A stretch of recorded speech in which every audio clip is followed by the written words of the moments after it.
bahaw. Kailangan brown yung bawang or garlic. Ayan guys, hirap mag-vlog guys kasi walang tagahawak. Ayan, lalagay na natin yung rice. Simple, nalamas-lamasin o dudurog-durogin nyo yan.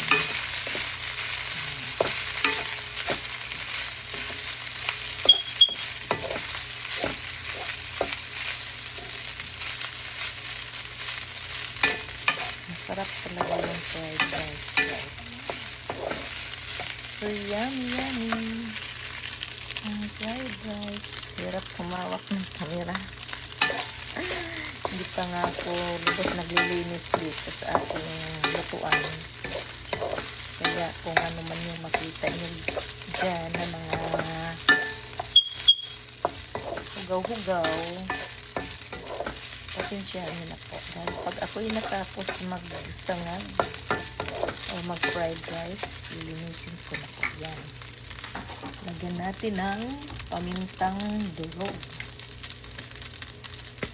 So guys, wala kayo ako ng para masarap ang ating sinangag.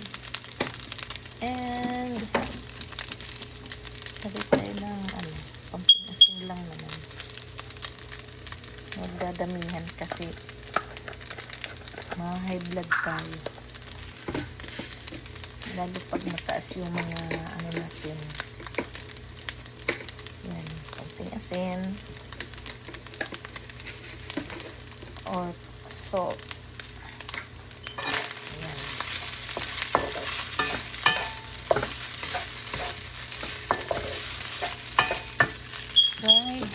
Fried rice lamang.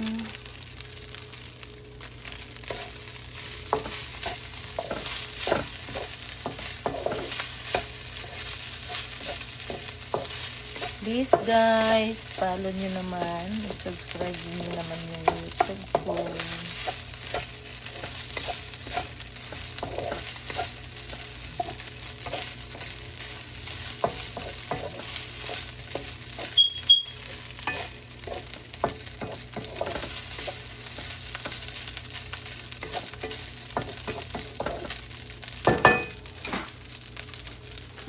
Tapos may po ako mamaya, tapos ng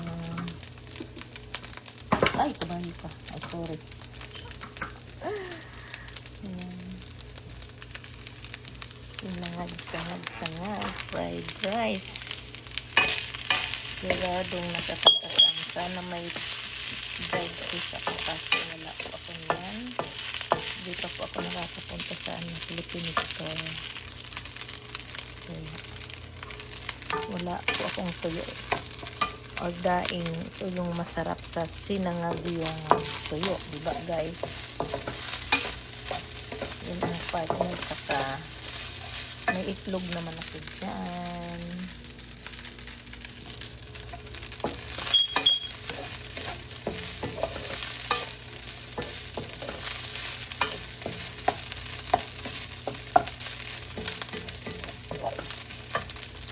Guys, thank you guys for watching. Ayan. Prinito ko na yan. Ito lang.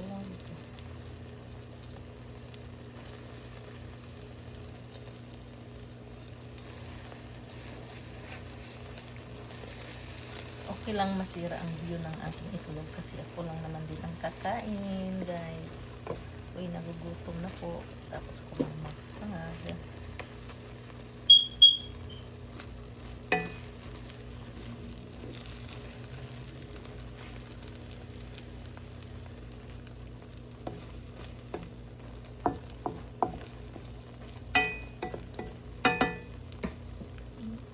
Itlog. Na masarap.